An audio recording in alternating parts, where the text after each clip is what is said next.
CPM സംസ്ഥാന secretariat യോഗം ഇന്ന് ചേരും. അല്പസമയത്തിനകം AKG സെന്ററിലാണ് യോഗം ചേരുക. തദ്ദേശ സ്ഥാപനങ്ങളിലെ വാർഡ് വിഭജന ഓർഡിനൻസ് ഗവർണർ മടക്കിയ വിഷയം, കേരള സിൻഡിക്കേറ്റിൽ SFI പ്രതിനിധികളെ ചേർക്കാത്ത വിഷയത്തിലെ ഹൈക്കോടതി ഇടപെടൽ, സാമ്പത്തിക പ്രതിസന്ധി തുടങ്ങിയ വിഷയങ്ങൾ യോഗത്തിൽ ചർച്ചയാകും. മുഖ്യമന്ത്രി വിദേശ സന്ദർശനത്തിലായതിനാൽ കഴിഞ്ഞ ആഴ്ചത്തെ യോഗം ചേർന്നിരുന്നില്ല. വിവരങ്ങളുമായി MK വിനോദ് ചേരുകയാണ്. വിനോദ്, എത്ര മണിക്കാണ് യോഗം നിശ്ചയിച്ചിട്ടുള്ളത്? ഒപ്പം പ്രധാനമായും എന്തൊക്കെ വിഷയങ്ങളായിരിക്കാം യോഗം വിലയിരുത്താനുള്ള സാധ്യതയും? KP സുരേഷ്, 10 മണിക്കാണ് CPM സംസ്ഥാന സെക്രട്ടേറിയറ്റ് യോഗം AKG സെൻറ്ററിൽ ആരംഭിക്കുക. 10 മിനിറ്റകം യോഗം ആരംഭിക്കുക. അതിലേക്കുള്ള നേതാക്കൾ വന്നുകൊണ്ടിരിക്കുകയാണ്. നമുക്കറിയാം, എല്ലാ വെള്ളിയാഴ്ചകളിലുമാണ് CPM സംസ്ഥാന സെക്രട്ടേറിയറ്റ് യോഗം ചേരുന്നത്. എന്നാൽ കഴിഞ്ഞ ആഴ്ച യോഗം നടന്നിരുന്നില്ല. മുഖ്യമന്ത്രി പിണറായി വിജയൻ വിദേശ സന്ദർശനത്തിൽ ആയതിനാൽ ആണ് യോഗം നടക്കാതെ പോയത്. അതുപോലെ തന്നെ മന്ത്രി മുഹമ്മദ് റിയാസും അദ്ദേഹവും വിദേശ സന്ദർശനത്തിലായിരുന്നു. അതുകൊണ്ട് സെക്രട്ടേറിയറ്റ് യോഗം ചേർന്നിരുന്നില്ല. എന്തായാലും ഇന്ന് സെക്രട്ടേറിയറ്റ് യോഗം ചേരുന്നുണ്ട്. നിലവിലുള്ള രാഷ്ട്രീയ സാഹചര്യങ്ങളെല്ലാം സെക്രട്ടേറിയറ്റ് യോഗം വിലയിരുത്തും എന്നാണ് നമ്മൾ മനസ്സിലാക്കുന്നത്.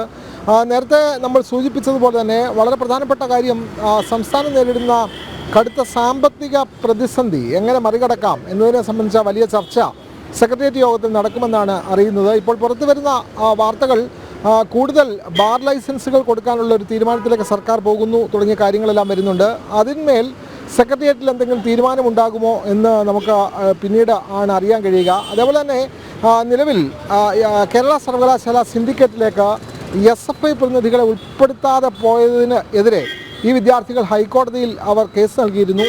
ഹൈക്കോടതി ഗവർണർ നൽകിയ ലിസ്റ്റ് പുനഃപരിശോധിക്കണമെന്ന് ഗവർണറോട് ആവശ്യപ്പെട്ടിരുന്നു. ഈ കാര്യങ്ങളെല്ലാം സെക്രട്ടേറിയറ്റ് യോഗം വിലയിരുത്തുമെന്നാണ് നമ്മൾ മനസ്സിലാക്കുന്നത്.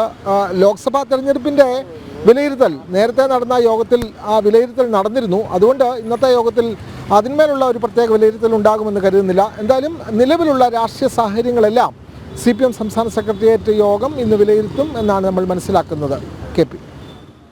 ഒപ്പം വിനോദ്, ഈ ഒരുപാട് വലിയ പ്രശ്നങ്ങൾ ഇപ്പോൾ ഏറ്റവും ഒടുവിൽ ഈ ബാർക്കോഴ കേസടക്കം, ബാർക്കോഴ വിഷയമടക്കം കേസല്ല, ഈ നമ്മൾ നേരത്തെ വിലയിരുത്തിയ തരത്തിലുള്ള ശബ്ദ സന്ദേശങ്ങളടക്കം അത്തരത്തിൽ സംസ്ഥാന സർക്കാർ തന്നെ പ്രതിക്കൂട്ടിലാകുന്ന പ്രതിസന്ധിയിലേക്കാകുന്ന രീതിയിലേക്കാണ് കാര്യങ്ങൾ പോകുന്നത്. ഒപ്പം വലിയ സാമ്പത്തിക പ്രതിസന്ധിയുണ്ട്. CPM-നുള്ളിൽ തന്നെയുള്ള വലിയ ആഭ്യന്തര പ്രശ്നങ്ങളുണ്ട്, CPI-യുമായി ബന്ധപ്പെട്ട പ്രശ്നങ്ങളുണ്ട്. ഇത്തരത്തിലുള്ള വിഷയങ്ങൾ കൂടി ഇന്നത്തെ യോഗം വിലയിരുത്താൻ ഒരു സാധ്യതയുണ്ടോ?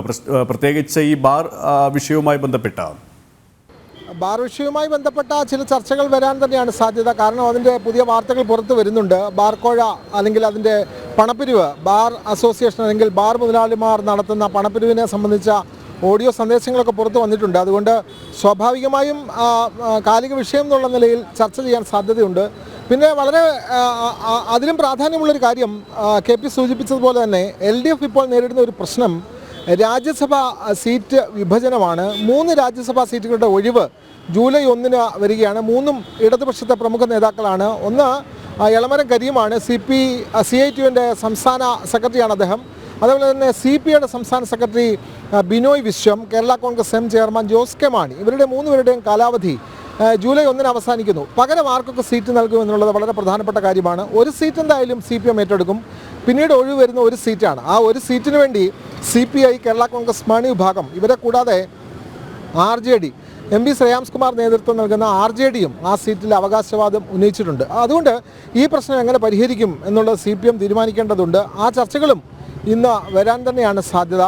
എന്തായാലും സെക്രട്ടേറിയറ്റ് യോഗത്തിന് ശേഷം ചിലപ്പോൾ സംസ്ഥാന സെക്രട്ടറി MV ഗോവിന്ദൻ മാധ്യമങ്ങളെ കാണുന്ന പതിവുണ്ട്. അല്ലെങ്കിൽ വാർത്താക്കുറിപ്പിലൂടെ കൂടുതൽ വിവരങ്ങൾ നമുക്കറിയാൻ കഴിയും.